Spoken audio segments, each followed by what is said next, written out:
We're starting to stream now to YouTube, to our YouTube channel of the graduate program in international relations. So we are live now. I'm just taking my notes here.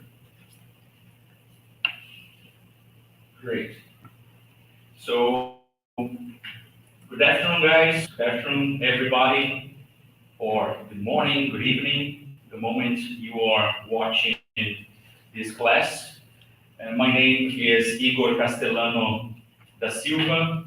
I'm a professor here at the Federal University of Santa Maria, Brazil. And I'm actually currently the coordinator of the graduate program in international relations at our university. I'm very pleased and very honored to receive the presence of Professor Vineet Thakur to give us a lecture, a public lecture, an open lecture. He was very kind to offer this possibility to us and, of course, to the Brazilian public or international public, because the whole class will be in English language. So thank you very much, Professor Vineet Thakur. I would also like to thank Professor Peter Vale, who is now our foreign visiting professor at the Federal University of Santa Maria. So again, it's a pleasure to have you among us, and that's a very important initiative to start with a public lecture and asking the contribution of many important researchers and scholars worldwide.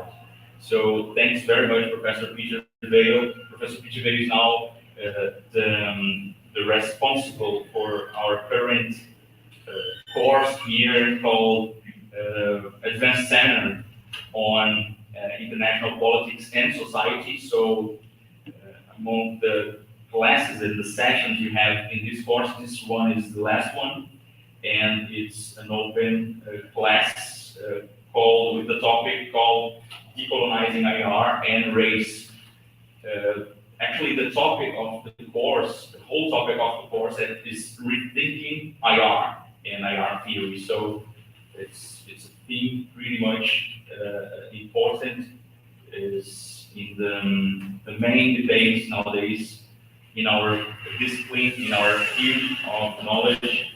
So, and it's of course a pleasure to receive such honored researchers and professors that have been publishing a lot on the topic.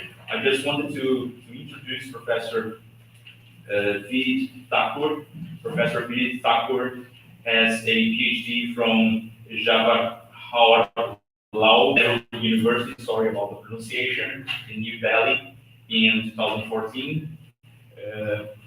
He, before joining Leiden University in September 2017, he worked at the Ambedkar University in India, University of Johannesburg in South Africa, and SOAS in UK.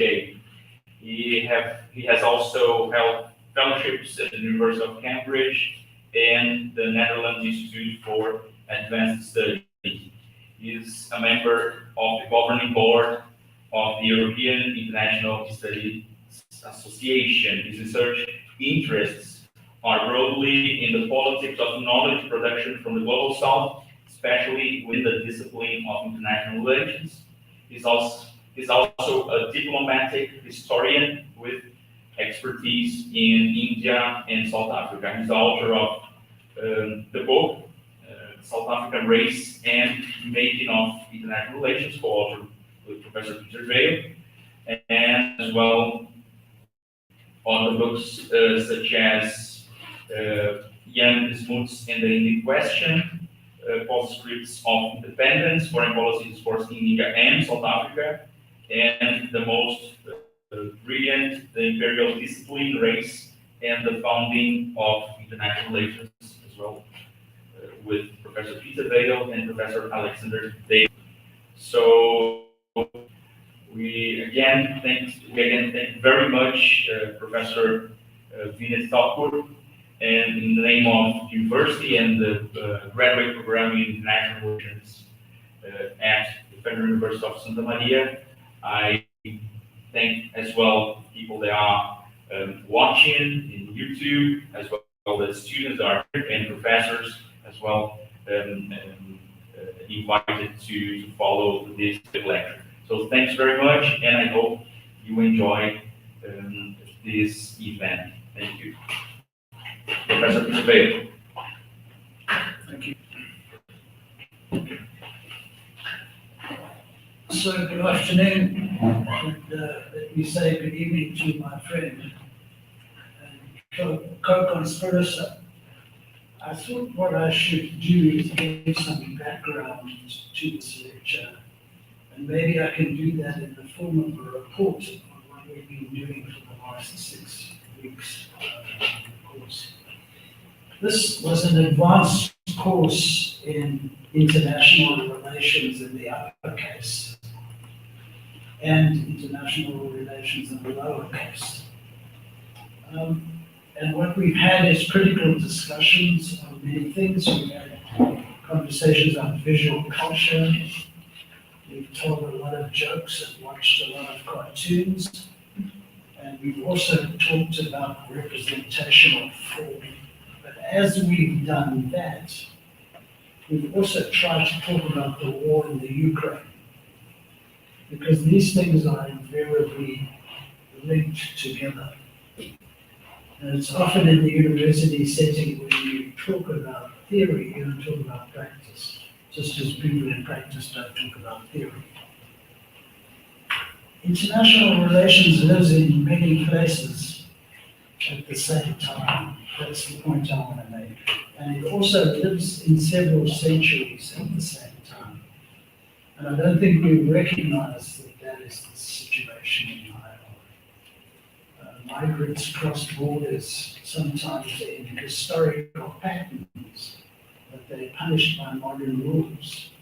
So anthropologically, they live in one time, and in other ways, they're living in modern time. So I think there's a tendency in IR to forget that, to think we're in one modern time all the time. I have been waiting a long time for a Kuhnian moment in international relations. This follows the work of Thomas Kuhn, the physicist, who said, you come to a point in a discipline when the paradigm changes. And in IR, I've been searching for a long time for this paradigm change. And it does seem to me that the discovery of race, decolonization, and these debates may be IR's Kuhnian moment. The way in which we totally rethink what IR is, how it is practiced in the world, and how we react and the way it builds and supports our world. These are massive. These things don't happen overnight. They take a long time to happen.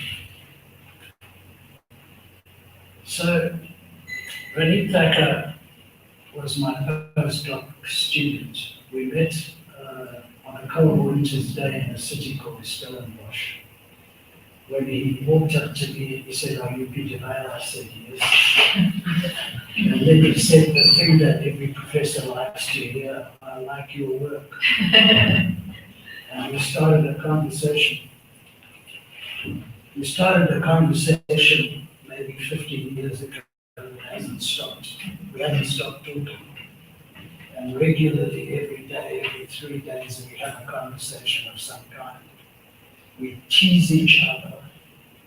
We mock each other's ideas. And mostly we try to run down the British Empire. So that's our thing that binds us together. But his life's work, I think, which was so well described by Eagle, his life's work shows that how people from the margins, and by which I mean the margins of the mainstream, which is the Anglo-Saxon margins of the discipline, can make their way to the center and make these massive changes. And his scholarship has been, certainly for me, extremely influential. It has been influential in the discipline too. To begin to talk about marginal figures in Indian diplomacy historically, and also to begin to talk about how the discipline has changed historically. And as he'll talk to you, one of the ideas, which was his idea, not mine, is that the invention of international relations may have taken place in the city of Johannesburg, not 5 kilometers where we were working at the same time. I'm happy to report that this piece of work has really annoyed people of the British who have made claim to this. So it's really with a sense of humility that I've been teaching these courses. I want to thank the students for being so patient and understanding. And I want to welcome my friend Vineet Thakur to Brazil. Welcome. Thanks very much, Prof. First of all, can you hear me? Am I audible? Prof, just wanted to confirm if I'm audible. You are. Okay, great. Because I was going to say some very not nice things about you, so I wanted everyone to hear. No, first of all, thank you very much, Professor Castellano, for this very generous welcome. And of course, to Professor Peter Vale, who, you know, I'm honored to call my friend, but in real sense, he's my mentor. But I've heard him say two things, which, to use his phrase, is he was lying like an eyewitness. One, I think this is for the first time ever I've heard him say good afternoon or good evening, because every time we have a call, you know, once in a week, you know, he always says good morning, and his reason is there's morning somewhere in the world. So it's very good to hear him acknowledge that there could be afternoons and evenings. Second, I mean, he's very generous to credit me with the idea of this Johannesburg origins of IR, but actually it is, you know, a lot of it was based on his own previous work. But actually, a small little picture that hung in his office, and that actually hangs there in my sort of home office now, which is a picture which was the cover of the first journal, what we claim to be one of the first journals of IR. But I'll come to that story in a bit. I hope I can share my slides with you. Great, thank you very much. Okay, so when Prof Vale asked me to do this, I was under the impression that it's mostly going to be about race. So my talk is mostly going to be about race and some of the work that we've done together, which is on the disciplinary origins of international relations and the kind of role that race plays into it. So when Prof Vale said he was waiting for that Kuhnian moment where race could be discovered in IR, I just wanted to say that the word probably should be rediscovered, because in these first sort of 20, 30 years, or the interwar years, race was the main thing everyone was talking about. And that's what our book, in a way, and all the work that we've done together sort of tries to argue. So while the talk will be more focused on disciplinary history, but of course, at the end of it, I've listed a few concepts which could also be created to have racial histories, and we can talk further on some of the other issues about decolonization and, as Prof Vale said, sort of the war in Ukraine and so on and so forth. Anyways, so what is the standard narrative, which is sort of what is often called the Aberystwyth narrative of international relations? When Prof Vale said people in Britain didn't like our book, he was referring to some of his old friends in Aberystwyth who didn't like it. But the standard narrative that we all read when we read sort of our first sort of our early entry into IR is that IR was founded in 1919. And the first chair was at the Department of International Politics at Aberystwyth University. So I've sort of taken sort of an extract from the website of Aberystwyth University, which you can read for yourself. It basically says that it was founded in 1919 with the help of a generous endowment of £20,000 given by David Davies as a memorial to the students killed and wounded in First World War. It goes on and talks about how this chair was named in honor of the American president, Woodrow Wilson. The man whose name is synonymous with the creation of League of Nations for the maintenance of international justice and preservation of peace. And Davis believed that the problem of 20th century, would be was to resolve itself in the eternal quest of justice, the conditions of which were the foundation of lasting security, prosperity, and peace. The other important element of the story, of this 1990 story, is the founding of Chatham House, which is the first Institute of International Affairs. It was then founded as British Institute of International Affairs, but later the name was changed to Royal Institute of International Affairs. It's also popularly known as Chatham House, which was started the same year. And the sort of chief architect of Chatham House was this guy in the figure. His name was Lionel Curtis. And as you can read in the statement there, Chatham House's founders pioneered the unique and disruptive concept of an organization dedicated to the study of international affairs, and their vision altered the course of international politics and helped create the international consensus that followed world wars. Anyways, and these are sort of the two key founding moments of the discipline: the first year of IR and the first institute of IR. And they together represent something. And this sort of narrative, this Chatham House Aberystwyth narratives, represents basically two things. One, and this is something that Chatham House actually has it in its objectives, is that if you study international politics scientifically, that will provide us means to mitigate the problem of war. And this is coming in the context of the end of World War I.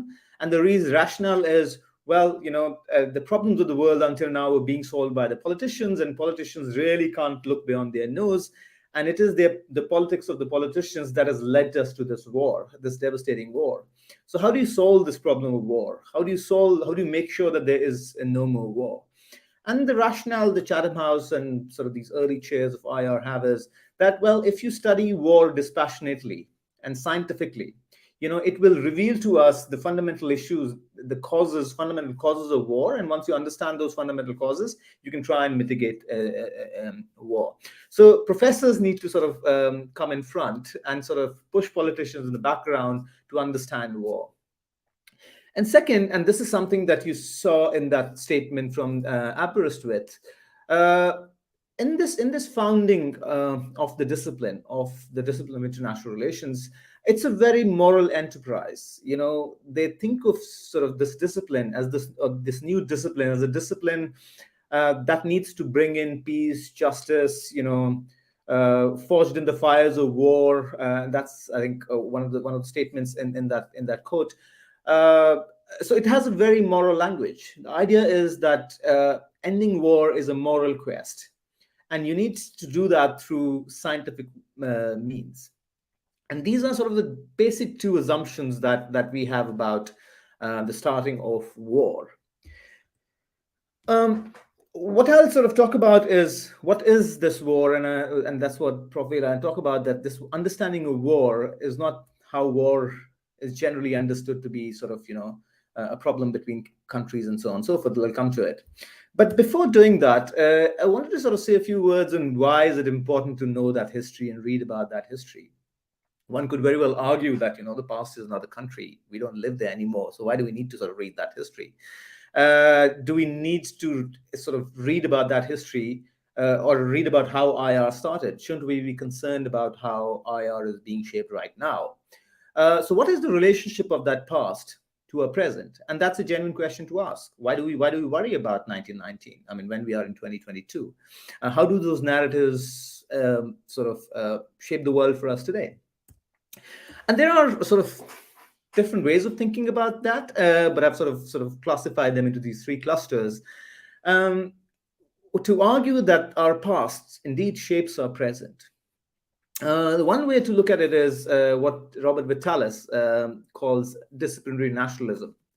Every discipline has certain mythologies, built on certain mythologies. Every discipline tells certain stories about itself.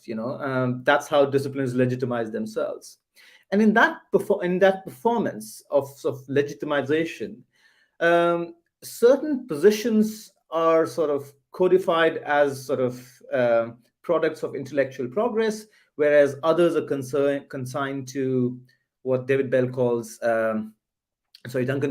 the proverbial dustbin of history. So in that narrative, there are some aspects that you would be told repeatedly, whereas there are some other aspects which are sort of, not congenial to discipline. Those would be hidden away. And there's a certain form of sort of mythology of narratives that operates in every discipline. And that is important for us to know what is hidden and what is made silent and what is sort of verbalized. But second, disciplinary boundaries for the purpose of creation of knowledge become sort of a gate or operate as sort of gates which protect knowledge for us, but which also means that they define what can be studied within the discipline and what can't be studied within the discipline. So, for instance, if today you wanted to study race, you wouldn't really be studying it in an international relations class. You would be studying it in anthropology, because that's where race as a subject is sort of meant to be. IR is about war and related stuff, right? If you think about every discipline has one central concept that it is trying to always work around. Sociology has society, anthropology has culture, IR has war. If you move into the realm of society, then you have to publish in social journals of sociology and not IR. So these disciplinary boundaries basically perform that function of legitimization, where certain subjects are considered subjects of the discipline, and subjects which are not considered of the discipline, they can't be studied within the discipline. And race, the issue with race has been that for the longest time, especially after the Second World War.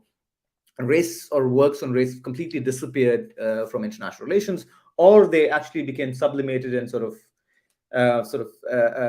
were used in different ways, and I'll come to it later. Third is, disciplinary common sense. The disciplinary narratives shape what is understood to be the common sense of discipline. It shapes what you can imagine within the discipline. If the disciplinary common sense is, again, that race is not something that you study in IR, or if the disciplinary concept common sense is that war is what IR is about, then all the new developments, all the new thinking that you would do within that discipline would be about war and not really race. So the narratives that we tell ourselves of the past, if the narrative we are always told is IR is about war, that's what it started with, that sort of constrains both what can be allowed within the discipline, but also what is sort of imagined within the discipline. Okay, then let's get back to our story. Let's see in that sort of story, Chatham House story, what you're not told. So just reading, and I've sort of underlined some parts. In the second sentence, it says it was founded in 1919 with the help of a generous endowment of £20,000 given by David Davies. Now, what that story doesn't tell you, that the actual total endowment was for £100,000. 40,000 was given by the university, but £60,000 came from individual endowments. David Davies only gave 20,000. The other 40,000 came from his sisters, Gwendoline and Margaret Davies. They also contributed 20,000 each, but you will not read that in any disciplinary story. So that there you find exclusion of women right from this sort of natal moment of the founding of the discipline, that women are written out of that story. So there's brilliant work being done by people like Patricia Owens and Kimberly Hutchings and others who are sort of recovering sort of great women thinkers or women thinkers within the discipline, because women have been systematically silenced within the discipline. Okay, let's move further. As I said, Davies was moved by the global vision forged in the fires of war, aimed at repairing the shattered family of nations and more ambitiously to redeem the claims of men and women in that great global commonwealth, the League of Nations. And it was the chair was started in the name of Woodrow Wilson. Now, Woodrow Wilson is sort of deemed as the father of liberal internationalism, but there's plenty of work today which tells us that he was also quite racist. He was the American president who introduced segregation within an administration. He was the first American president to do that. But also some of his great sort of liberal ideas of self-determination and so on and so forth were deeply racist in their imagination. When he imagined self-determination, he was merely interested in exploring that for Eastern Europeans and not really for anyone else. So these were very limited ideas, but these were also very racist ideas. But we don't remember those ideas as racist ideas. We remember these ideas as great liberal ideas. But also, and the rest is the paragraph reads what I said earlier as sort of a story of the morality of war, the morality of the discipline, which is that we need to solve this problem of war for in the quest of justice, peace, and so on and so forth. So what is that problem of war? And in order to understand that, I wanted to discuss this little-known book. Very few people have probably read it, except for me and Prof. Vale. It's a book called The Great Analysis: A Plea for Rational World Order. It was written by this guy on the screen, William Archer, who is actually a dramatist. A great friend of George Bernard Shaw. He's a dramatist, also a critic of Ibsen's plays. But he is also one of these travelers who writes these travelogues, and he's traveling around the world. He travels to America, I think 4 or 5 times. He travels to India. He travels to tons of places, and he writes these several books. But there's this book he writes anonymously, so this book doesn't have an author. And his rationale is very simple for why he anonymized it. His argument is that the book is about what he calls the great analysis, that the world order needed to be analyzed rationally, and having an author in the book, mentioning the author in the book, already then predisposes people to having opinions about the book. So therefore, it's better that the author is anonymized so that only the logic of the book is analyzed. But nevertheless, but the key point that he's arguing in the book is he says, and he's not the first person to say it, but he's the first person to sort of elaborate on it, that, well, 20th century is very different from early period. By the early 20th century, he argues that we have moved from an era of imperial conquest to the stage of the international. For the first time in our global history, we have what he calls the conception of the global. For the first time, and this is his argument is that colonialism has by now reached its end. Every part of the earth has been colonized by Europeans. They have gone around, expanded, colonized, whatever was there to colonize, that's been done. And because that's been done, we have reached a territorial limit in terms of, we can't externalize our problems anymore. Now, remember, most of colonialism was also about externalizing problems within Europe. Europeans, so that they don't fight within Europe, they were going and looking for colonies elsewhere, right?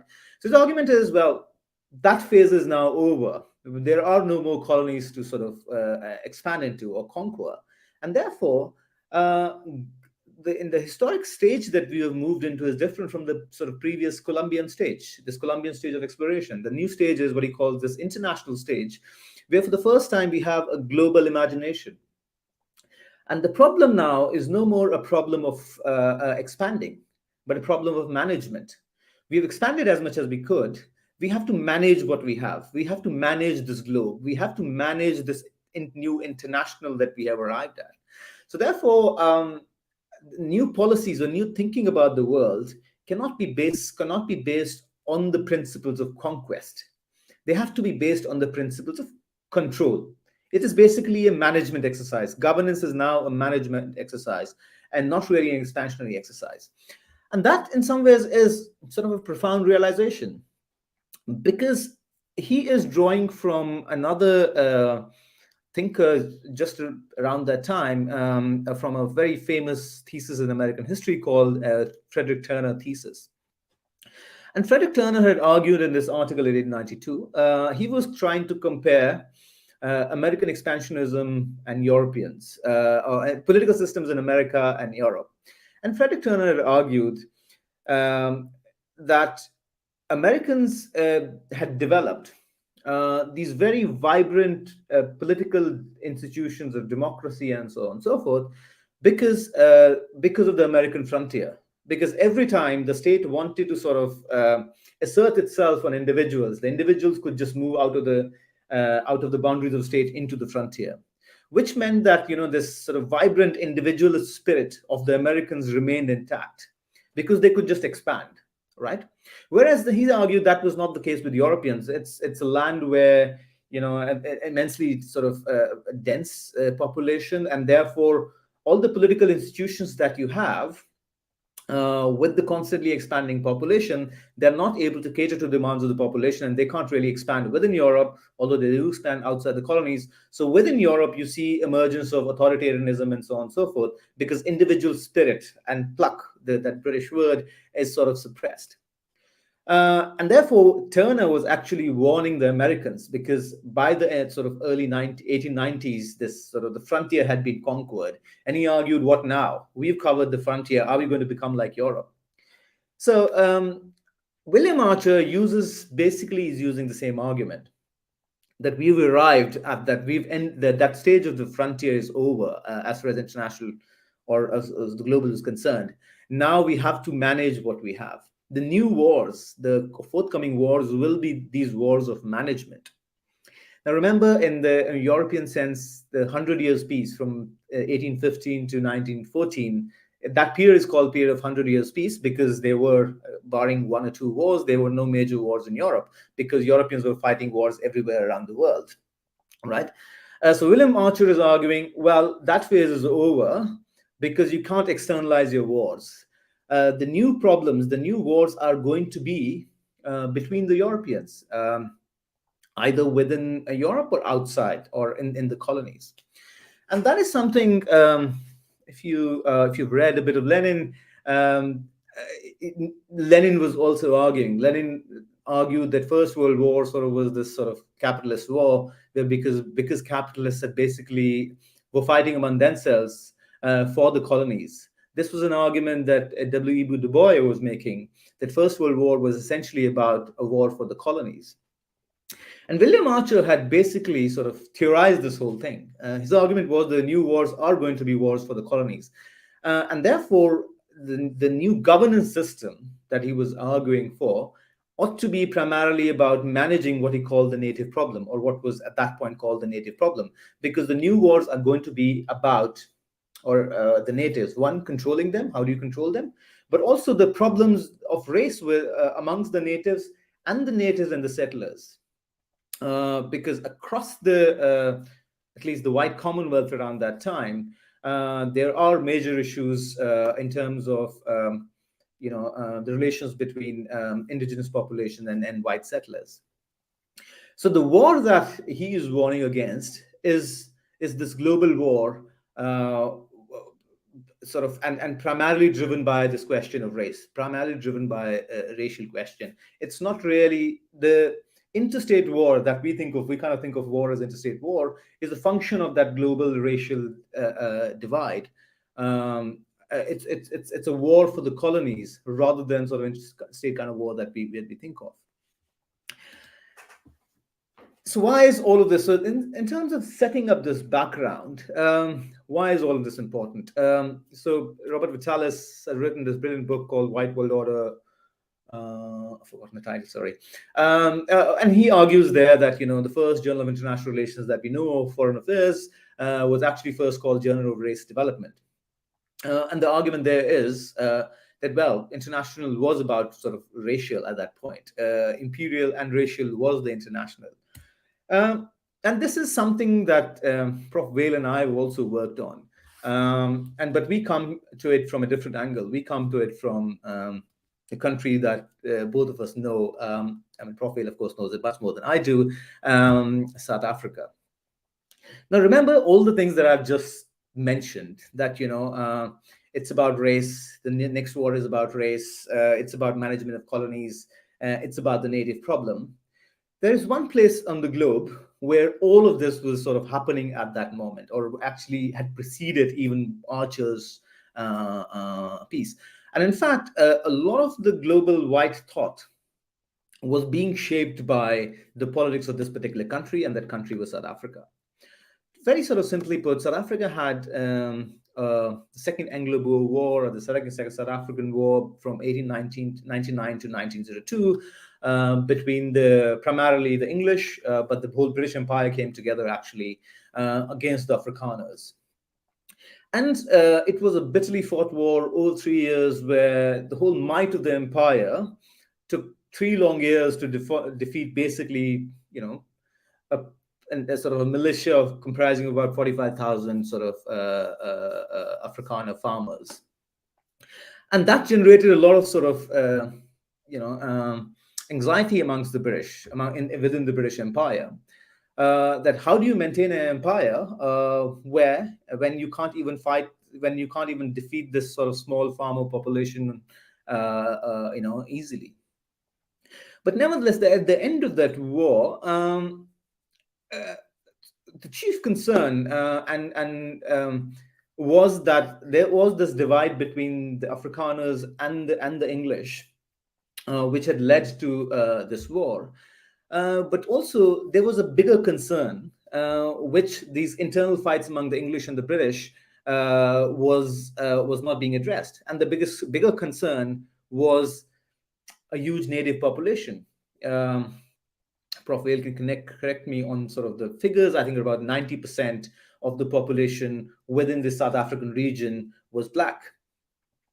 And some of the people that are there in the picture before you, it's a group called the Kindergarten, or Milner's Kindergarten, which is a group of these young Oxford graduates who were brought from Oxford by the High Commissioner in South Africa, Alfred Milner. And one of the people there in the sort of standing row, second from the left, is a guy called Lionel Curtis that we've mentioned earlier, who was the founder of Chatham House. But basically, a sort of few members from this club are actually then are part of that sort of founding of Chatham House and a number of other institutes of international relations across the Commonwealth. But anyways, one of the chief concerns that these people have, and they've been sort of invited or brought from England to govern the new colonies in South Africa, the new English colonies in South Africa. And the argument that comes through in the discussions is that, well, South Africa has a bigger problem, which is a problem, what they call a reverse white extinction.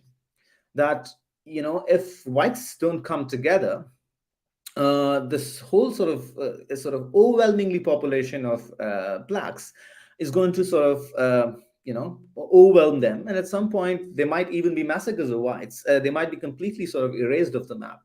So therefore, if they have to sort of protect against that, the white colonies, and there were 4 white colonies, Cape, Orange Free State, Transvaal, and Natal, they needed to come together in order to prevent against this sort of coming a war against the Blacks or the Africans. And these fears became very central in forming the state of South Africa in 1910. Now, this group of people play, and that's the narrative that they tell later, a very crucial role in the founding of that state in South Africa. And the founding of the state in the Union of South Africa was sort of a combination of, or a coming together of 4 of these colonies: Natal, Cape, Transvaal, and Orange Free State. And like I've said, one of the chief reasons or logics that they advanced for that was sort of this coming war against the blacks, but also they argued that a unified white state would be able to sort of manage the natives much more or far better than these four different white colonies.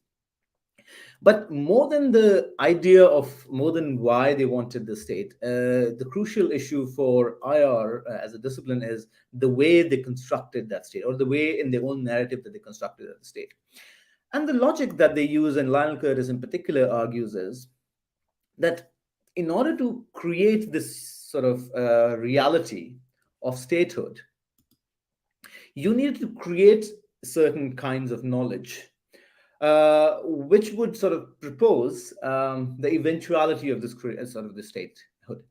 Simplify and sort of the argument is that if you create a particular kind of knowledge, which suggests to you that the natural culmination of processes underway at that point is creation of a unified state, and if you create that knowledge and perpetuate that knowledge through the elites across Southern Africa, eventually you will influence their minds so much that they would think of it as sort of the only commonsensical solution, and eventually they would come together and create a union of South Africa.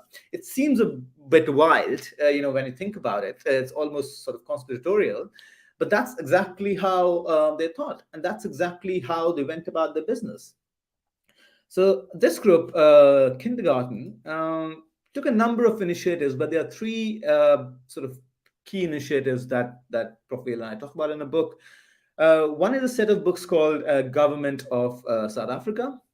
It's basically 2 volumes which suggest that there is a political movement towards formation of statehood, which would eventually be realized, and the government of South Africa, which is a union of 4 colonies, would look like this.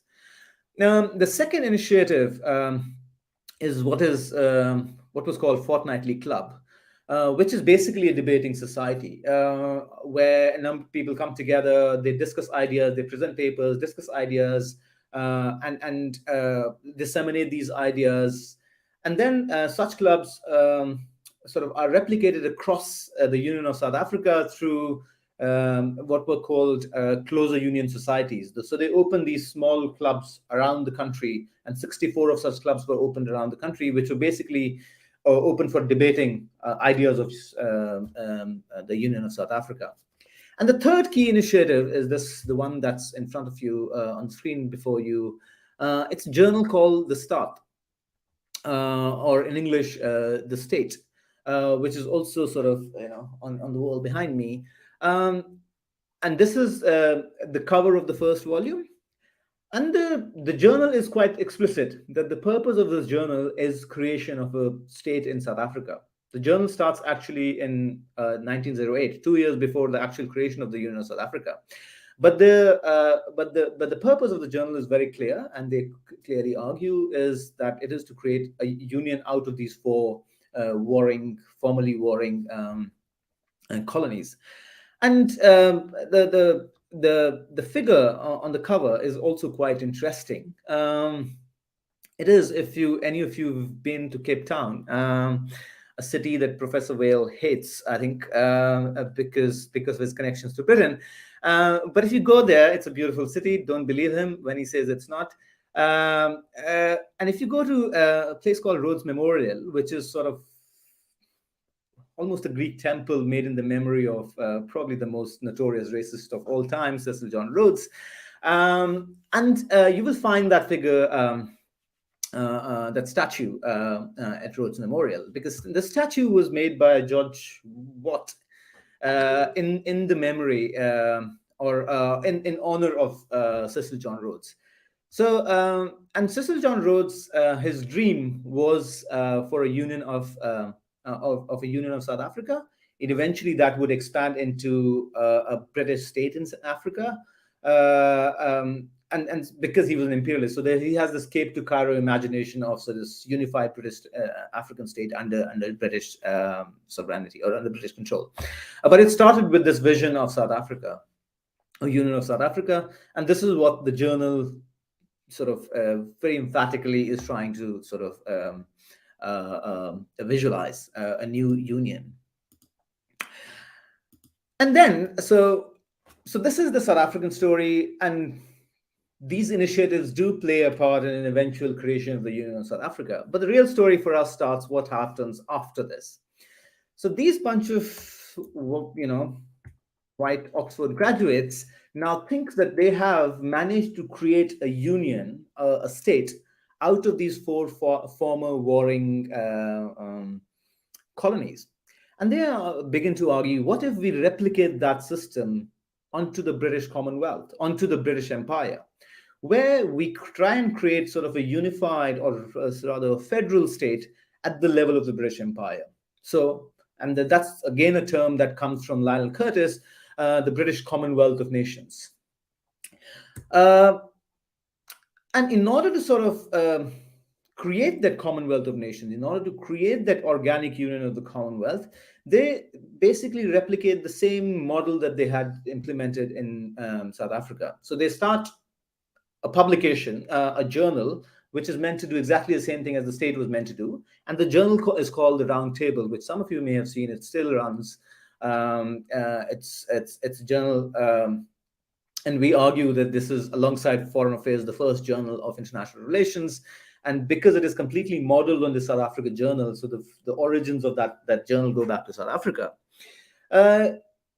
The closer union societies, which I talked about earlier, they were replicated in the form of what were called roundtable societies. So across the British Commonwealth, the countries of the Commonwealth, there were these roundtable societies established in various towns. And all of them eventually led to the creation of sort of these institutes of international affairs. So the Australian Institute of International Affairs, New Zealand Institute of International Affairs, there was an Indian Institute of International Affairs, Canadian Institute of International Affairs. They were all started by these roundtable societies. And the purpose of all of them was exactly what the purpose of what the South African closer union societies was, to create some kind of a British Commonwealth, a unified, either unified or a federal sort of structure. And the third initiative, was this book. The book is called Civitas Dei. It appeared in 3 volumes from 1934 to 1938. So there's a prequel to this. So in 1915 and 16, Lionel Curtis writes a book, 2 books actually, and they are called, one is called Problem of the Commonwealth, second called the British Commonwealth of Nations, which is where the term the British Commonwealth of Nations, actually, he popularized that term. And the argument was, well, what we've done in South Africa, we can do that for the British Commonwealth as well, exactly the same model. But in the 1930s, Lionel Curtis expands that into a world state model. He argues, well, what has been achieved at the level of South Africa, that could be organic. If that could be organic, and that was in some ways organically expanded to the British Commonwealth of Nations, why don't we expand that into the idea of the British state or world state? And in the 1930s, you see tons of material, tons of articles talking about a world state. That is what is in IR known as the idealist imagination, this sort of very idealist, moralist notion of sort of pooling in sovereignties from everywhere to create a world state. And Lionel Curtis was at the center of that thinking. Lionel Curtis was the key thinker in the idea of the world state. But not quite surprisingly, if you read those books, they are very racist texts. The world state wasn't, and when we are told about this world state, we are told of as sort of these idealist initiatives, right? These ideal types of the world. But they are quite emphatic that you need that world state to solve the global native problem. Because there are these natives, sort of non-whites, from China to India to Africa to Latin America, who need to be controlled, not merely for their own sake, but also because otherwise they would lead to wars between Europeans. So the world state literature, a lot of world state literature that you read in the 1930s is primarily about that. It's primarily about controlling the colonized people. But the way we read about them in IR, it's sort of usually put in the realist versus idealist debate, where all these people who talk about world state and these grand ideas of Commonwealth and so on, so will become these idealists, these moralists who have these wonderful visions about the world, And against them come these realists, people like E.H. Carr, who argue that these are woolly-headed idealists, who know nothing about the world. But in a way, these idealists knew pretty much a lot about the world because they were primarily referring to the problem of colonialism. And the world state was, in a way, the expansion, just an expansion of the South African state. So this is what Prof. Vale and I talk about in our book. I won't torture you more on that, but to sum up, I think the point that I've been trying to say, and the point that we're trying to make, is that in this history, in the history of the discipline, when we imagine, IR as fundamentally about war, but war itself wasn't a problem of interstate wars necessarily. It was primarily a problem about what was often called the native problem. It was primarily a problem of race and colonialism. It was primarily because colonialism was seen to be creating more wars between among countries in Europe. And that is the part we don't read in these histories. And if you read literature, if you read many of these journals in the 20s and 30s and 40s, and they're quite explicit about their racism. Racism became sort of an uncool word after 1945, after the Nazis. If you read that literature in 20s and 30s and 40s, everyone is quite explicitly racist. But we don't read about that when we read about IR texts. We read them as these moralists, because we specifically pick up certain parts, but also because post-Second World War IR sort of imagination of its past is very amnesiac. It sort of completely erased sort of race from our narratives. Post 45, there were these invention of these new terms, which basically talked about race without talking about race. So and that's what I guess, Prof. Vale, I'm not sure, probably you could lead the discussion on, is like some of the terms we often use in IR, anarchy, state of nature. This is, there's been plenty of work, Charles Mills is in particular, who tells how, ideas of anarchy drew from sort of British anthropological understandings of primitive people. Basically, in the South African context, the Khoisans, they were deemed as primitive. But also anarchy was the primary justification for colonizing other people. Ideas of development have thoroughly racist undertones during the whole Cold War history and even post-Cold War history. Clash of civilizations, nuclear orders, deterrence, failing states. In terms of all of these terms, they have very racist connotations in their application, which in our abstract theorization, we don't really talk about in IR. That's it. Thank you very much.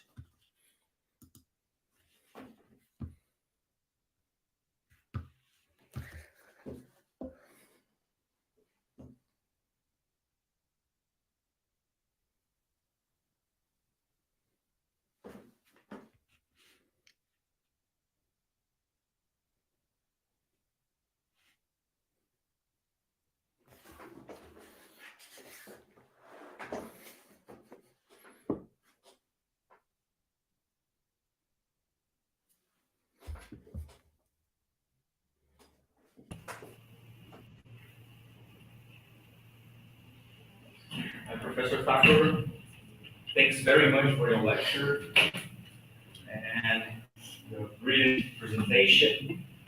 I'm trying to organize here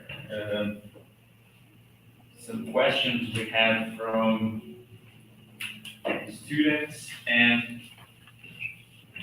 the chat in our YouTube channel here. So I'm not sure because I'm watching here the YouTube channel, of course, it's too late. So, Professor Peter, would you like to collaborate, or does anybody want to have question, contribution? You guys have been studying these topics from since September, I believe. So Would you like to make a contribution? Can I push? Yes, please. First come here. No. Can you hear me? I think yes, but yeah, if you're closer, probably would be better. I mean, I'll just stand up. Maybe you can hear me now. Yes. Here's an unfair question, but it's also terribly fair too. What is the relevance of this for what is going on right now in the world? I mean, it's all very well to talk about this history, but what is the relevance for us? Give us 5 pointers on what the relevance of this is. I feel like I'm writing an exam now. 5 points. Sorry, I was like, I only heard the 5 points, but did you mean what is the relevance of all this in the context of Ukraine, or when you said what is happening right now? But in what context? In the context of Ukraine, what is going on in the world now? Okay. Well, first, I think, I mean, the way, I don't know how the war is presented in Brazil, but sitting in Europe, the first thing that you hear when the war started, it was presented as this sort of war against the liberal order. Every university in Europe has issued a statement against the war. They never issue statements against any other war, because this is understood to be a war primarily against the liberal order. And I'm like, no, it's a war against Ukrainian people. They need to be at the center of it. It's not really a war against the liberal order, because similar wars have been fought by the liberal order against other people in Afghanistan and tons of places. So one, I think the way the whole war is framed, I mean, when initially when the refugees started coming, and there were these tons of statements from Europeans about how the war is terrifying because it's against these white people, and there were like number of those statements. Very recently, I don't know if Prof, you follow the Europeans as closely as you follow the British, but the European Union Foreign Minister I think a couple of days ago said, oh, Europe is a garden, which we needed to protect. We need to protect it from these outside sort of hordes and so on and so forth. So one, there is this major sense, I think, in terms of, the war is horrible. Russia and Putin, Putin in particular, what they're doing cannot be condoned and all of that. But there is a certain sense that the way the war is being represented or presented, it's presented as this exceptional situation which is unprecedented anywhere in the world. But I'm sorry, that's not the case. Is this, and one of the questions that we often asked is this a global war? It's a global war the same way the Saudi Arabian war against Yemen is. The same logic, the same arguments, but no one really talks about the war against Yemen. So I think there is, there's, in terms of the way the war is reported, the way the war is being presented, the decolonial perspective can help in terms of situating the war. But decolonial perspective doesn't mean that one endorses Russia's actions and so on and so forth. I mean, there's tons of sort of work done by sort of post-colonial scholars arguing that how Russia is, an Soviet Union and even Russia are kind of anti-imperialist empires. They are anti-imperialist in the sense when it comes to sort of opposing the West. Prof, as you know, a lot of African countries, including South Africa, did not condemn the war because there are historical memories associated with the support that the Soviet Union gave. So that's why they were seen as sort of anti-imperialist, but they're also colonial. They are very colonial in terms of how Soviet Union and now Russia continues to see people in Ukraine, how race, how language and culture have been used to demonize and sort of inferiorize people in Ukraine. So it's very much a colonial war. So when John Mearsheimer and everyone, the whole debate on Ukraine, John Mearsheimer was talking about, he was talking the realist talking points.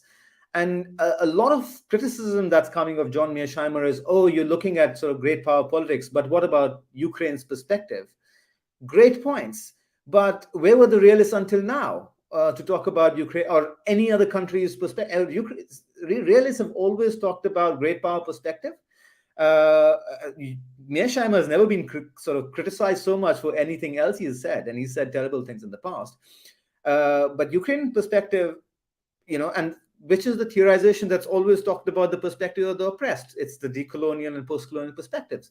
So I do think sort of actually post-colonial and decolonial perspectives are much better placed to understand the war itself, the motivations for the war, but also for why it's being received differently in different parts of the world. I mean, the strategic calculations in Africa or in Asia with regard to the war are very different. It's a faraway war for many countries.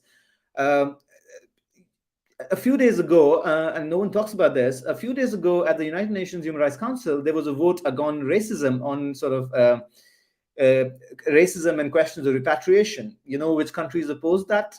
Ukraine. Ukraine was the first one. Ukraine, Germany, Netherlands. On an issue which is one would believe there should be a general consensus on that racism is bad. But all of these countries opposed a resolution on race. But when certain countries absented themselves on resolution in Ukraine, there's I would say in some ways it's justifiable, that sort of concerns about these countries not taking positions on the war. But I think when a lot of this sort of moralizing comes from America or Europe to these countries, you're not taking a position on the war or whatever, the moral cost of the war and so on and so forth. It's quite understandable why these countries don't want to be lectured by Americans and the Europeans. So I think, to me, I think decolonial perspective in some ways is best placed to understand both sort of the motivations of the war. It's in Russia's imperial past.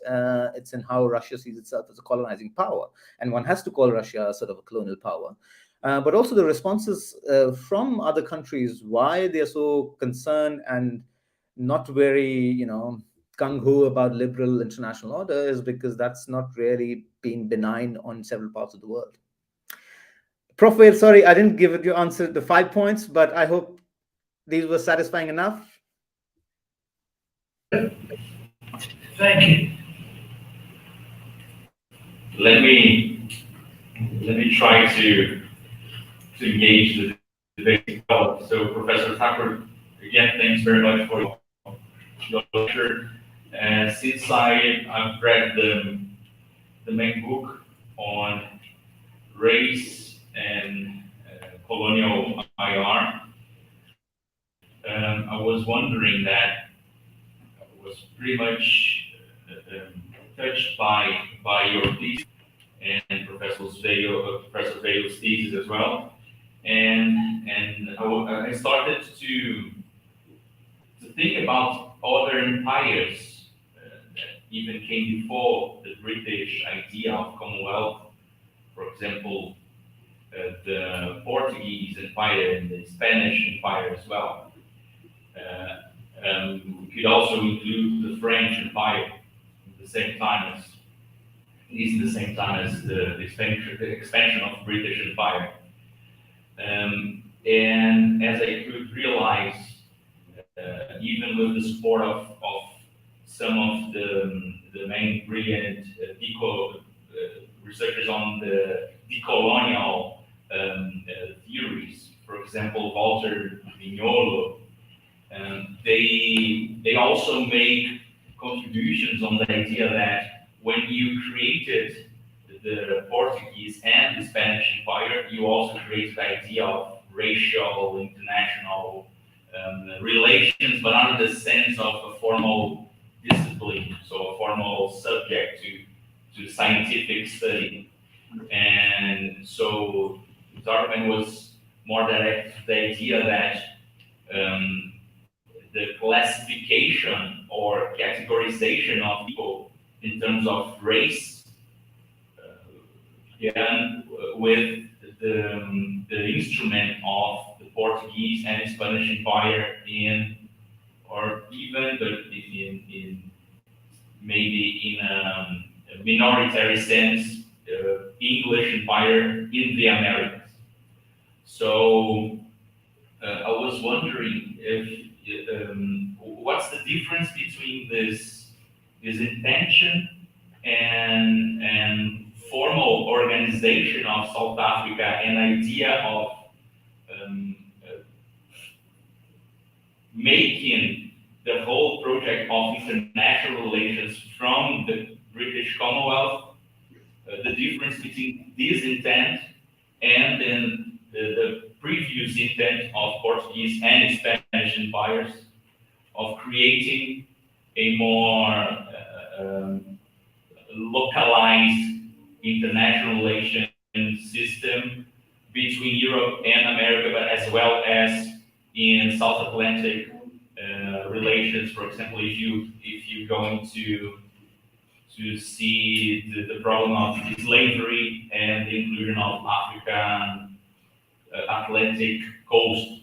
So what would be the difference between this creation of an empire based on race from Spanish and Portugal to the movement of British Empire? And one thing that came to me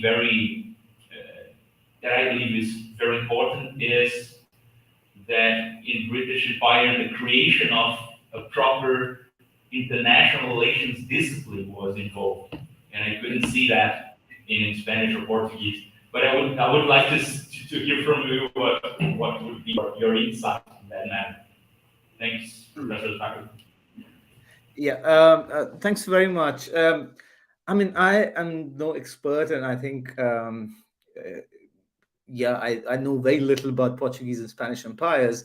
But what I can say is from the perspective of the British, from South African perspective, how they viewed these formal empires and how they tried to sort of differentiate themselves. One, of course, I think a key point to mention here is I think what we are arguing in our work is specifically related to the discipline of international relations. You know, these racial characterizations and hierarchies have always existed.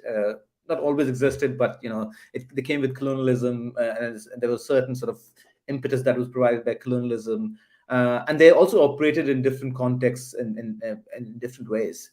But with regard to South Africa and especially the British Empire, I think sort of the crucial moment is actually the end of slavery within the British Empire, and one of the logics for the end of slavery within the British Empire is that these West Indian planters, they are engaging in these because they on the plantation, and those sort of plantation slavery which the Portuguese and the Spanish started with.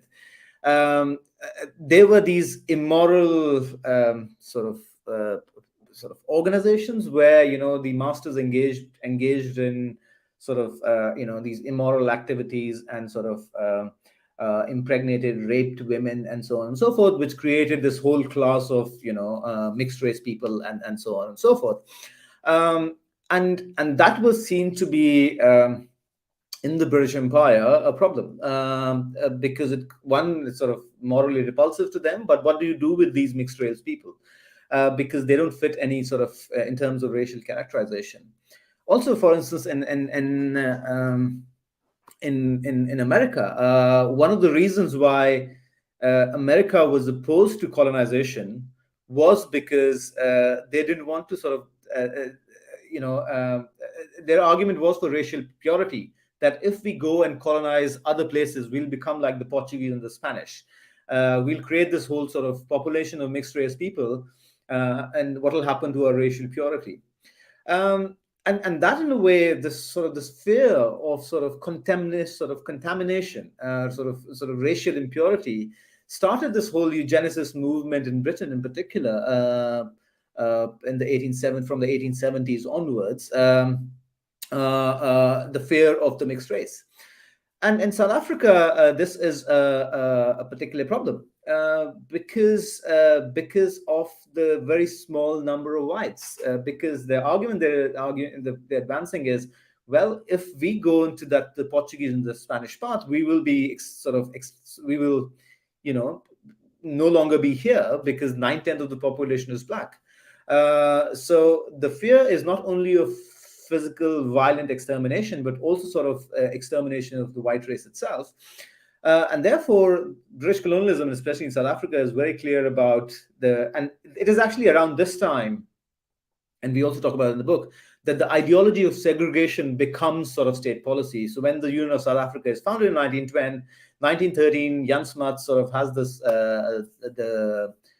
what are these called, Native Acts, where, he sort of argues that, which is sort of officially adopts this policy of segregation where whites will be separated from blacks, they will have their own homelands and their own political systems and so on and so forth. And I think that was because the British were very careful about sort of creating these sort of separate sort of racial categories. And they didn't want to become degenerate empires like the Portuguese and the Spanish. And the argument was that the Portuguese and the Spanish empires degenerated. They became second-class empires, primarily because of sort of the sort of whole racial intermixing. So I think even up to the 70s, the Portuguese Empire in Africa, it was seen as this sort of bad empire, primarily because it was seen as the Portuguese were seen as the second-rate or third-rate colonizers, primarily because of the sort of whole intermixing. So I think the British separated themselves from this French assimilation and the Portuguese and Spanish intermixing by pushing for segregation. And segregation, in a way, is something that they push for as a global model. Jan Smuts, the South African Prime Minister, becomes this global celebrity in the 20s and 30s because he goes around the world arguing that, well, everyone needs to adopt segregation. He goes and lectures Americans on sort of segregation. So that's where I think the South African case is different, and the South Africa pushes itself to be the model for the world. Quite opposed to, and they position themselves quite opposed to the Portuguese and the Spanish and the French around the same time. So that's what I would say would be sort of the key difference for me. Very much, Professor. Guys, do you have any other question? We have a question from a student here, Renata. Hello, thank you for your lecture. It was really great. And well, I don't have a full question, but I want to know your thoughts on that. While you were speaking, I thought about how should we teach international relations as a discipline? How should we introduce it to people that are starting to get in touch with the discipline? That's, I don't know. I was thinking about what you were saying, and I thought that was really.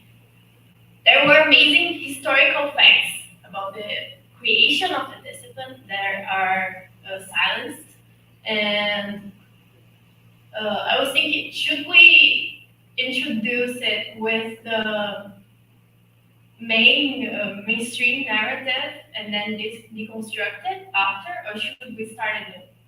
I don't know. That's something I was thinking. I want to know your thoughts on that. Yeah, thanks very much, Renata. I mean, that's the chicken egg question, right? Yeah, great question. I mean, I don't think any of us have figured that out. But one of the issues that, when we were taught IR, there was the standard, you start with realism, liberalism, constructivism, and the last week you do 1 week on feminism and 1 week on everything else together. So there is sort of division in terms of even amount of time you do all of these theories. I remember we had one of this international relations course. Then there was an advanced international relations course, which meant more realism, and then there was one course on realism in IR, so it was full on realism. So there were basically 3 courses on realism. But the issue is also with the sequencing. If you start with realism, that becomes the meta theory, and every other theory is kind of responding to realism, right? So realism becomes the common sense, and everything else is responding to that. So what I so what we, or I personally do in my teaching is, I don't really teach an IR theory course, but I teach a course on history, race, and empire in the study of IR. So which is that every week we do it, sort of chronologically. So start with the origins and conventional story, the problematic part, the race, and all of that. And then there are these famous 3 debates in IR. You go along with these 3 debates, but basically introducing students to the sociology of IR, and through them try and explain the theories of IR. So I also try and explain, for instance, realism through its sociology. So you can't really understand realism without understanding the debates between, say, Carl Schmitt or Hans Morgenthau, and without thinking about how the whole German immigrant experience shapes Hans Morgenthau's thoughts and his sort of 6 principles of realism. You can't really explain classical realism, or what became of classical realism in the 60s and 70s, without placing it against what was called the behavioral scientific revolution, because classical realists were actually quite opposed to sort of the social science approach. And then you can't really explain Kenneth Waltz, for instance, without thinking about the cybernetic revolution around that time, because his whole idea of structure comes from the whole cybernetic principle around that time, but also sort of advances in anthropology, where he borrows the idea of structure from anthropological understandings. So the way I teach it is more in terms of sort of social lives of IR. That's what I actually call my course, where you place these theories within their particular social context, and through them explain their argument. Well, they are making all theories make some relevant argument, but they're also making arguments for their specific time. These arguments emerge from specific moments. They're not sort of transhistoric arguments for all the time, right? So, for instance, a lot of people have argued, for instance, balance of power in Hans Morgenthau. The whole idea actually comes from a very theological concept of the catechon, which is sort of, catechon in Christianity. I'm not Christian, but that's what I've read, is this whole sort of balancer which prevents the coming of the Antichrist. And because it's preventing the coming of the Antichrist, it's actually coming the final redemption of the Christ. So it kind of becomes that balancer against sort of the whole chaos. And he brings that idea, he uses that idea and brings it to IR. But he's writing in the context of Hitler's rise of Hitler's Germany. He's a Jew. He's been sent into exile. So I think in order to understand all of these theories, you need to understand the social context. So in order to understand, like I said, idealism, you need to understand the social context, which is shaped by race around that time. So that's how I would teach them, rather than sort of realism, constructivism, that sort of stuff. I'm not claiming that's the best way to teach it, but that's how I think. To me, that seems like the better way of doing it. Yeah. That was great. Thank you. Thanks, Professor Thakur. Do we have any questions? I have a question. Great. So now Louisa, the students, has a question. Hi, Professor Thakur. Thank you so much for your lecture. It's just great hearing you talk, and it's a fascinating discussion. So my question is, and I was thinking about this while the readings, is how do you think the geographical location of authors and their access to journals, to publishing, affects and maintains this whiteness in IR? And how do you think we can make this debate about race and its role in IR be more central in the discipline? How can we make this get more attention? Thanks very much. I mean, I asked that question once to Professor Vale. I don't know if you've ever read anything that he's written, but he has a very interesting way of writing stuff. And I would often ask him, how did you manage to get published? Because he has this sort of, he has this way of writing which is absolutely fantastic, but that's not what social science writing is supposed to be. He tells you stories, but that's not what IR, especially at the time I think he was writing in, that was. But he told me that, remember, I was writing in the context of apartheid, so anything that came from South Africa was seen sort of, I don't know how you put it, Prof. Vale, but it seemed like, you were giving less credit to yourself, of course, but it seemed like you were saying that, because it was South Africa, and anything goes, because people were sympathetic. The point, I think it's a sort of great question about what the politics of location in publications.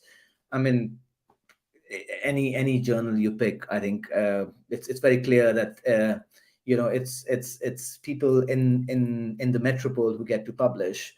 But I think it's not just about race there, it's about the institutional privilege. When I was in India, I wasn't able to get published anything, but when I'm in Leiden, I'm in Europe, it's much more easier for me to publish. It's not really necessarily about, the editors sort of, preventing people from the global south to publish. I don't think it's about that. It's just that the institution that you are in provides you so much of time, resources, energy, and all of that to publish. If you are working I know some of my friends working in Delhi, they teach 5 days a week, 5 lectures every day and 5 days a week. It's impossible to publish, and then you don't have access to literature, you don't have access to networks, you don't have access to tons of things. So you're doing tons of these things, large classes, no incentive to publish. So so I don't think of it in terms of sort of a global conspiracy that, people are deliberately trying to prevent authors from the global south. But I think it's the sheer difference in terms of the institutional support the sheer logistics which prevent people from publishing. Now, so what do we do about this? I think several journals do tokenistic things, we'll publish one author from the global south. In special issues, for instance, now they're increasingly, they'll want to have one person from the global south, which I feel is more tokenistic. The much better way, I think, is moving some of the activities sort of to locations in the global south. So, for instance, in international relations, the biggest conference is ISA, but it happens in America, and as everyone knows, it's difficult to get to America, but visas and flights and everything. So I think one of the great benefits of everything going online, I think, during the pandemic was that, people were able to sort of connect from anywhere in the world. A lot of my friends, for instance, in the global south, they were able to attend several of these conferences, which they would never be able to attend. So I do think, in some ways, digitization is a leveler, but obviously, there are issues with it. As Prof Vale knows, in South Africa, I don't know how it's in Brazil. In South Africa, data costs are so high. So I once taught a course in South Africa, and only 2 or 3 students could afford data. So only 2 or 3 students would be in my classroom because others just couldn't afford data. So there are tons of those issues as well. But there are no. Sorry, I'm just blabbering. There are no good answers to. It's a massive problem in academia. I do think you do hear a lot of white scholars with a lot of privileges talking a lot about it, but I think all of this involves at some point everyone has to make sacrifices. People in positions of privilege have to make sacrifices, which no one does. You also have to extend the rewards sideways, not just up or down. So for instance, if I'm organizing a conference, I make it a point to make sure that most people that I organize, I invite are from the global south. The courses that you design, we have to make sure that people from global south are on our courses. So I have a personal policy of 50% women in the course and 33% sort of non-white, or not non-white, actually, global south. So one has to take personal steps because a lot of this empowerment of global white scholars happens in our course reading lists. That's actually the place where I think all the revolution will start. If all of us take more time in designing a course list and have more and more scholars from the global south, because people become celebrities not because of the articles that they publish, but the articles that students read. So that's where I think the change ought to start. Sorry for this very rambling answer. But I think the good person to answer that is sitting behind you. You have to ask him. I'll make 2 points here. The first is there is a political economy of publication. And the political economy of publication is that simply this is a capitalist project. It's focused on certain particular journals. This is one of the richest money-making options in the world is academic publication. And I think you've got to see it as that. So it's not a sub-victory thing. But I agree with so I think that has to be the point of departure. I think there are things you can do, and Vineet has said some of those things. I mean, the one thing we did with this article that Alex Davis and Vineet and I did in Millennium is say to them, we have not published this article with you until you give us an abstract in the Afrikaans language and an abstract in the Xhosa language. Because that is also a way we have to break the backbone, the back of the strength of white European languages. So we have to insist on saying we want people who are not usually access these journals to be able to access them. But it's a long struggle. And until we have a guerrilla war against these people of some kind, it's exacerbated by the fact that the universities participate in this political economy of publication. You have to publish in a good journal, you have to get a rating and a ranking and a citation, all of those things. And the good old days of working papers and pamphlets and stuff like that are gone. So it's not going to be easy. I'm sorry to say that people around this table here are going to fight this battle when they're my age. This battle will continue. So it has to be a struggle. And you have to insist on getting representation, insisting on language diversity. It's just not good enough to ask a person who is writing in, let's say, a language which is obscure to say, we'll give you an English translator. It's just not good enough. It's just not good enough. Because we know, and Vineet and I have said this since some of our work, we know that meanings are lost by not writing in indigenous languages. So it's the struggle. It's the struggle over English hegemony, English political economy. Sorry to break the news to you.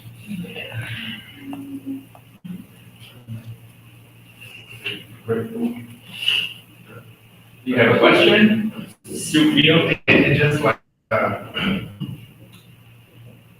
so, yeah, can you hear? Yeah. Yeah? Yeah, so it was a great presentation, enjoyed a lot. I really like this picture, it's like the new back, just to say that I do some research about Thailand. And I'd like to ask a question for you, it's about the great debate of Huntington against Said, it's decolonisation and Orientalism. And I'd like to ask you, how is this debate going further nowadays? Is somebody that's like taking this and just going further, or like when you analyze, for example, the European situation nowadays, and we can just look at what was going on debates like the 90s, for example. We have like anti-immigration laws and those kind of things. So, sorry, I mean, your voice is breaking a bit, so I couldn't really, I know that you asked 2 questions, but couldn't really get them, yeah. More just about the debate was like Said and Huntington. And how is the debate going further nowadays, for example? That, so how we still like see, yeah. Like, how's the we debate still, like, between? Sorry, yeah, like, for example, I think let me quickly just. The first is, how's the debate between? I can't hear. it's here. Okay. So the clash of civilizations in Orientalism, the Said and Huntington. Yeah. So we see that a lot nowadays, for example, in Europe, how the legislation about migration and those kind of things, for example. And this debate, for example, is going further like the present right now, or we are changing some subjects also, for example, including, for example, a feminist perspective and another perspective also. So I got the point that the debate between Edward Said and Huntington, but I didn't get the second part. What?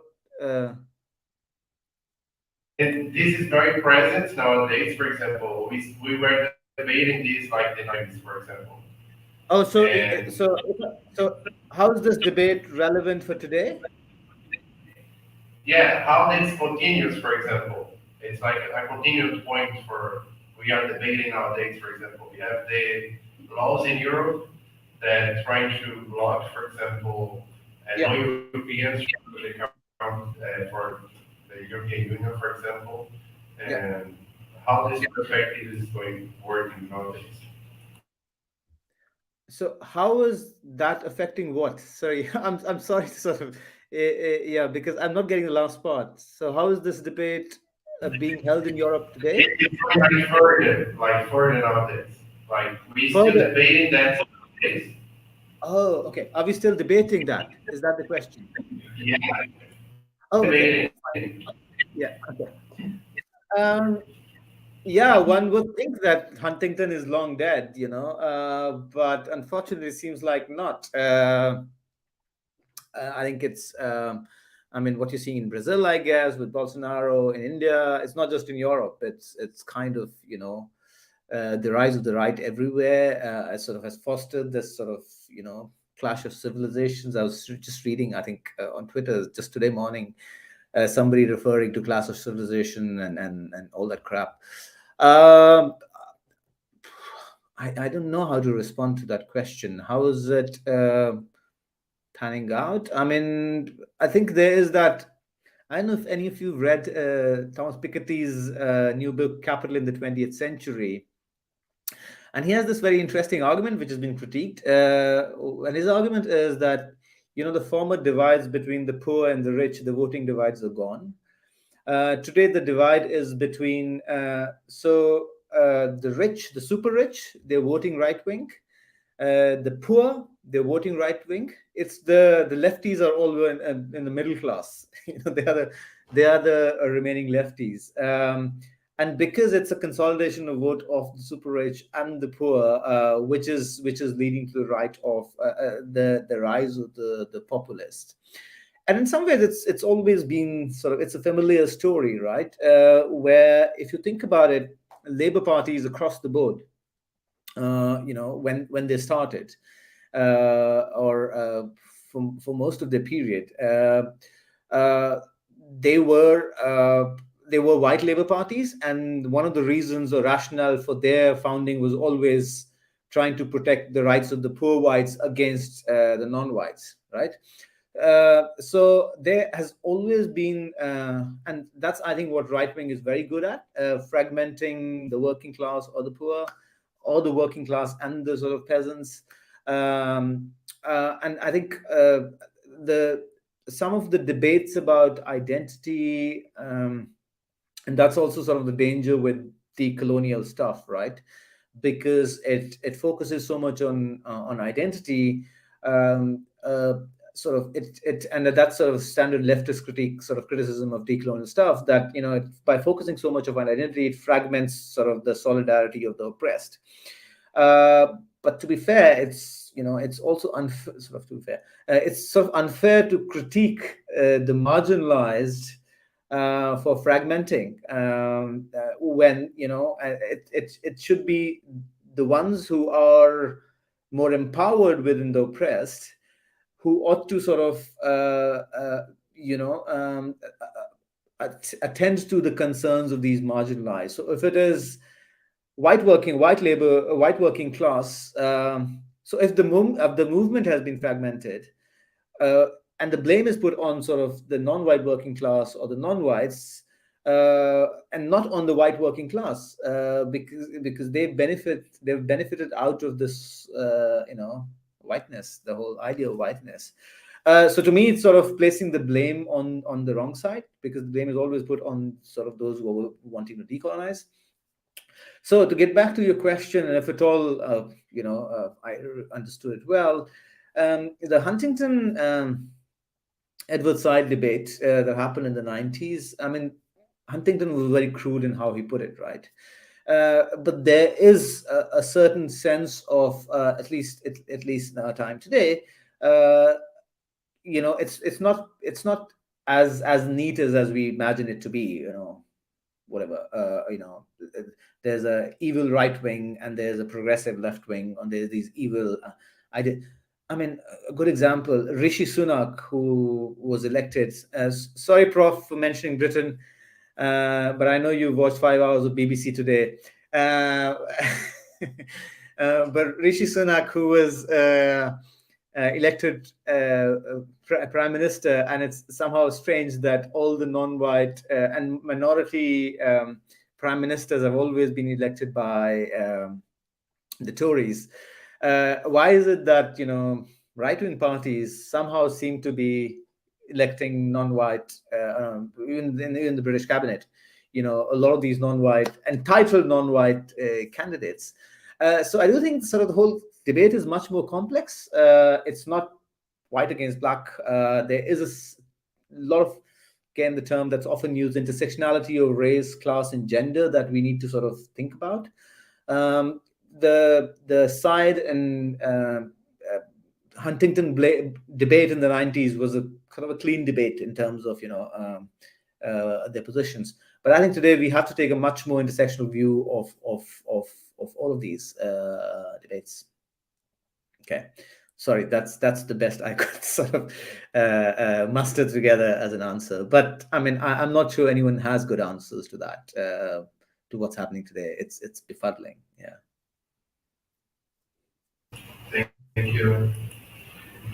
So we also have a question from the YouTube chat. Let me just try to read it here. Just a second. Prof, I don't know what's your deadline for the class today? What time are we going to? 15 minutes. 15 minutes. 15 minutes? Yeah. Okay, great. So we still can have a couple of questions, I believe. So we have a question from Fernanda da Silva. I think she's referring to that discussion on mixed racial marriage and criollos, what would call in Latin America. So the fear of impunity played a part since the danger of the status of the white. So, and the connection with the property in patriarchy in the long run. So the idea of property being the loss of property or the threat on property, is that a important thing to think about? Yeah, propriety, I think. Yeah, the whole idea of propriety, good behavior, and all of that, that was imposed on what does it mean to be a woman, a good woman?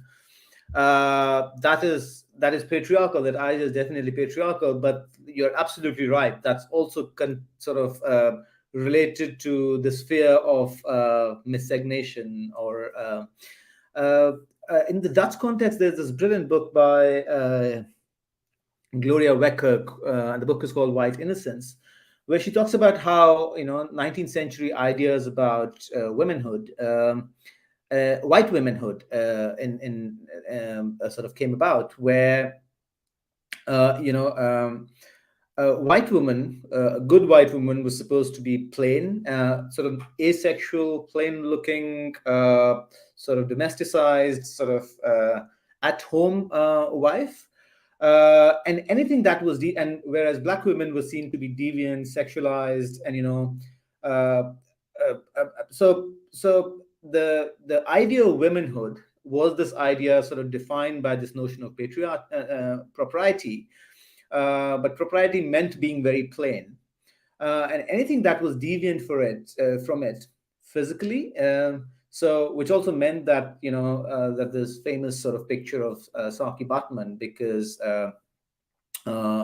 she, her physical features were different from what it meant to be white, and therefore she was considered a deviant. So there was this sort of in 19th century in Netherlands, there was this disease called Hottentot nymphy, and Hottentot was a sort of a derisive term used for the Khoisan people, and looking like them was seen to be a sort of a disease, an illness.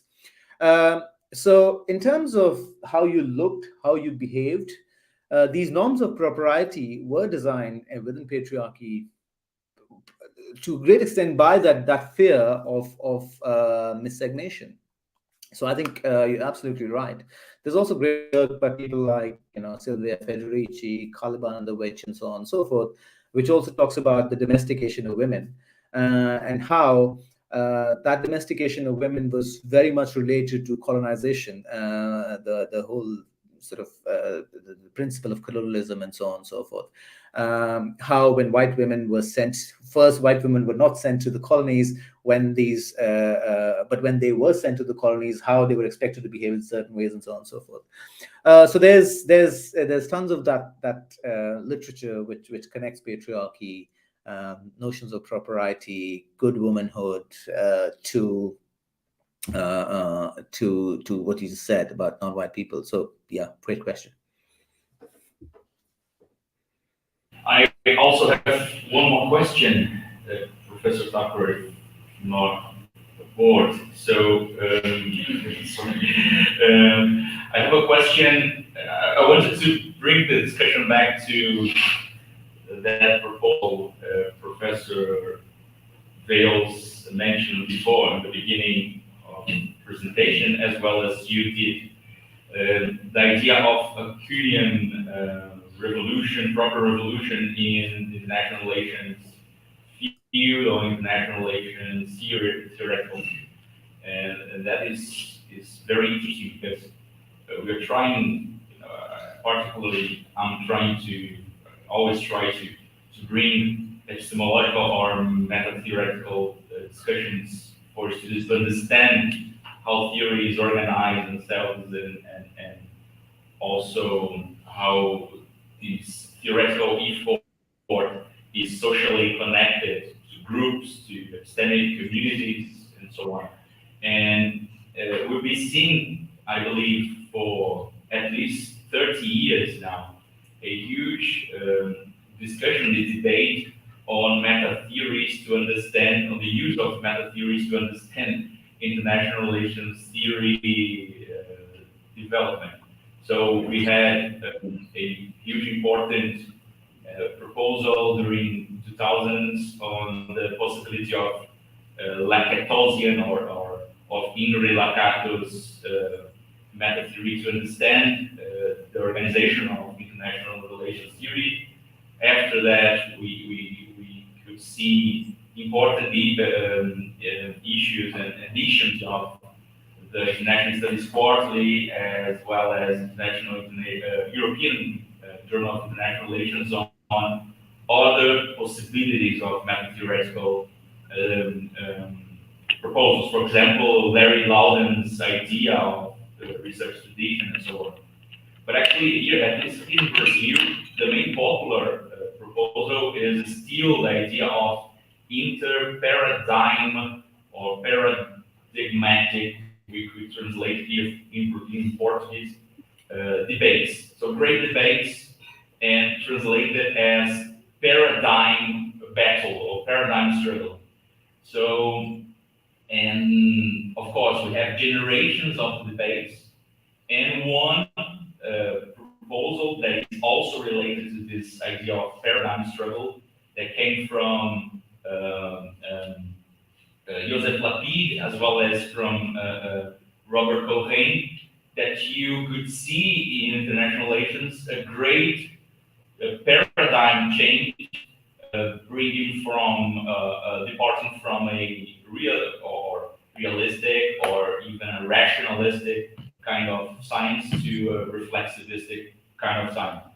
But even though we still have, for example, in some articles, Professor Peter referred to for this course, we still have the same organization, even in reflexivist theories, on the omission of issues such as races or gender.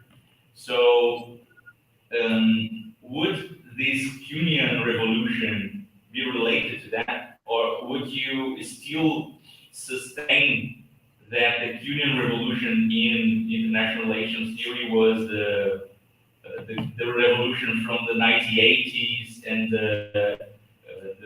the spread of constructivism and post-positivism, or we still have a greater challenge to develop, to implement a Cuneian revolution in international relations theory? Thanks, Prof. Castellano. I mean, that's a great question. So when you were mentioning this, I was remembering the special issue, EJA special issue, I think 2013 or 2012, which declared the end of IR theory. And basically said, well, we've had all the debates we could have had, bye-bye, theory, end of IR theory. And that happened at a very curious moment when, that was just the time when, these non-Western people started talking about non-Western approaches and non-Western theory. And just as, and it was sort of quite amazing to me, just as, people in the non-West started talking about theorizing from their own perspectives, the party was over. So, there was not even a possibility of gate crashing the party anymore. You weren't, because it was the end of theory, because all the theories that could have been done are done. Realism, we've had major meta-theoretical debates, and we shouldn't have them anymore. Focus on sort of these mid-range theorization. That was sort of the sense that that special issue gave. So I have I'm very cautious when people in the North talk about theory and and some of these sort of meta-theoretical debates about realism, constructivism. I once met actually Prof. Vale's supervisor. I've forgotten his name. What's his name, Prof? Sorry? Yeah. Jack Spence. So I went to Jack Spence, and Jack Spence said, and he's quite old, and he said, "What is this constructivism bullshit? Isn't this just the English schools?" Which, I mean, to be fair to him, he wasn't entirely wrong. But the point there is, and I think that's the point that Sankaran Krishna raises, and I think the reading that I shared for today, I don't know if you've had a chance to read it, but he basically argues that theory in IR is a way to not talk about history, right? When we read realism, what do we read in realism? The first thing, well, this is all about power politics. Don't worry about theory. Don't worry about history at all. For all time immemorial, humans have acted the same way. They've always fought, and therefore that's the only thing you need to remember. And that erases the whole history of expropriation, violence, everything. And that one sort of 6 principles of Morgenthau, all of that is erased. You don't need history. You don't need to read any of that, because those questions have been settled by theoreticians. So in a way, I mean, it's pretty much like Sankaran Krishna. I have sort of an internal aversion to theory or meta-theorizing, largely because yeah, I personally don't think they are making like lots of different points, or they are, yeah, they are sort of like they're more sort of provisions of erasure rather than making us understand things, and therefore, in as Prof Vale's, I think, lifelong motto is to turn people away from IR, and he succeeded in that with me. So when I came to him as postdoc, I was an IR scholar. When I left, I was a historian. So he made sure to sort of take all IR away from me. So I find history.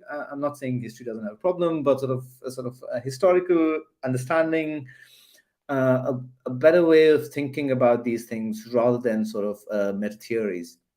So in terms of Kuhnian revolution, I mean, personally, I think there are no Kuhnian revolutions. I think things evolve over time. So to me, the greatest change, as Prof was saying, is sort of this whole discussion about decolonizing and race and so on and so forth. But it didn't happen with one article. There are generations of scholars who've talked about it for 2 or 3 generations. They weren't heard. But at some point, the more and more they started talking about, more and more people started noticing. And eventually, some of people like me are benefiting out of that. People have talked about the Prof Vale being one. People have talked about some of these concerns for 40 years. And it's the generation today, some of us, when we get to talk about race and empire in mainstream international organizations, and we are not looked down upon, or we are not sort of considered these weirdos, it's not because there was one Kuhnian moment. It was because of scholarship that was built up for over 2 or 3 generations. So Robbie Schillian did this wonderful piece, an interview with 8 or 10 scholars who've been working on race from early 90s. And producing this fantastic work on race, but it's collective worth you only realize today. When you see it sort of, oh, this is all the work that they have done that a lot of us or some of us have built upon. So like a historian, I'm not really somebody who sort of thinks in terms of Kuhnian revolutions. I like to think of sort of building on generations of work, whether theoretical or historical, and therefore, I'm generally a bit sort of careful about sort of meta theoretical claims in general. So you're absolutely right when you said earlier about reflectivists also falling into the same trap. So like a lot of again, Sankram Krishna has this brilliant piece where he argues that reflectivists became, or sort of all the critical theorists became so embedded in questions of method that they followed emancipation, which was what critical theory was supposed to be. So all the post-structuralist work, think about great theorists of post-structuralism, people like Foucault and everyone, they talk about power in such intricate terms, but forget the most egregious sort of abuse of power, which was colonialism. Writing in the context of Algerian war, you're talking about power in all sorts of intricate ways, how it operates. But if you're not talking about sort of killing of 800,000 people, sort of a very violent process, which is sort of it's the most egregious form of power. If you're not talking about it, but talking about other ways in which power shapes us, and that happened. I'm not blaming Foucault. I mean, he was doing particular kind of work, but I think that's a sense you get with a lot of, especially in the 90s and 2000s, a lot of post-structuralist work. It becomes so much about the method, about trying to sort of reveal the internal dynamics of things, that it forgets what was the motive of critical theory, which is emancipation, which is the idea of freedom, pursuing that. And I actually want to ask Prof Vale, actually, if we have time, because Prof Vale was one of the pioneers of critical security, which had emancipation at the very center of it. I don't know, Prof, if you had any thoughts on that. What happened to that project? Because you're out of it now, so you can't talk about it, I guess. Look, I was very much taken by critical security studies because it came at a particularly fruitful personal and political time. It came at the end of apartheid. It, for me, was a moment of freeing me intellectually, freeing my politics, being able to argue against my colleagues who were mainly right-wing realists. But I can see absolutely the limitations of it and have been subjected to critique about my uncritical embrace of it. So I guess it was an opportunist moment. I guess that's what I'm saying. Can I just make one other comment about, then we can go on, but it seems to me this is the kind of debate we should have next year when I'm back here about Kunian and get our friend from Leiden to that debate too. See, I don't think that a Kunian moment is a single paper. I think it is what you are describing, Vineet, a kind of wholesale movement of thinking, changing the way that people approach the basic philosophical assumptions, what they think the center of the discipline is. Why I am thinking that this moment may be upon us in IR, pardon me, is that the disciplines around IR, history, sociology, anthropology, are also investing themselves in decolonization theory, that kind of stuff. So it's not that we can do this stuff with IR, but it's that our sister disciplines, or our other disciplines, or the disciplines around us, are changing too. There's a, I don't want to use the word winds of change, but there is a great shift in the way that we're thinking about it. The younger generation, some of whom are sitting here, will have no truck with what we say. And they are the people who carry the Korean Revolution. Can't be an IR only thing because IR is so closely invested in all of these other disciplines around us. Great conversation.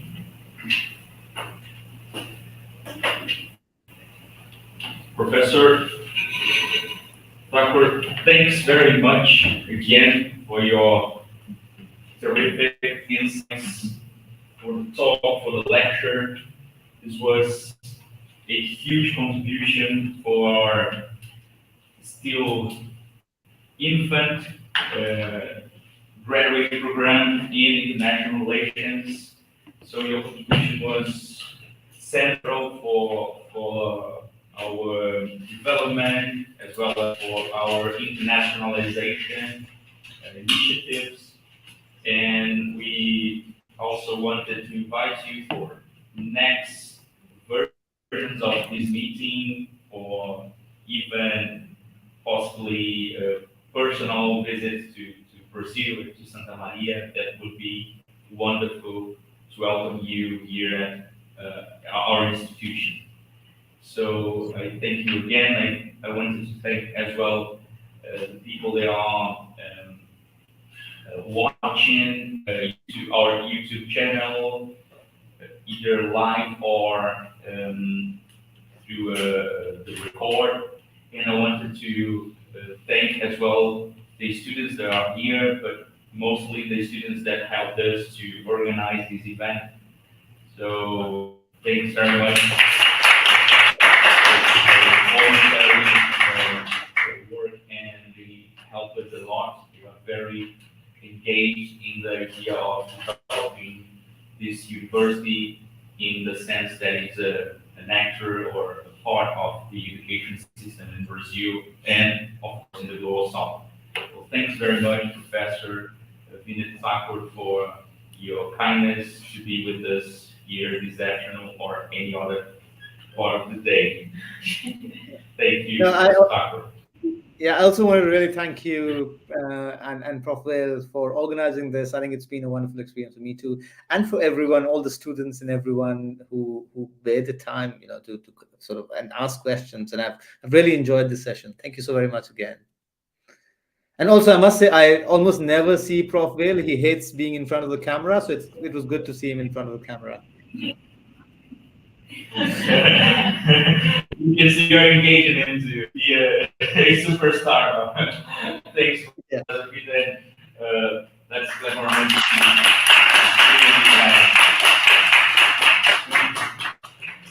Thank you. See you next time.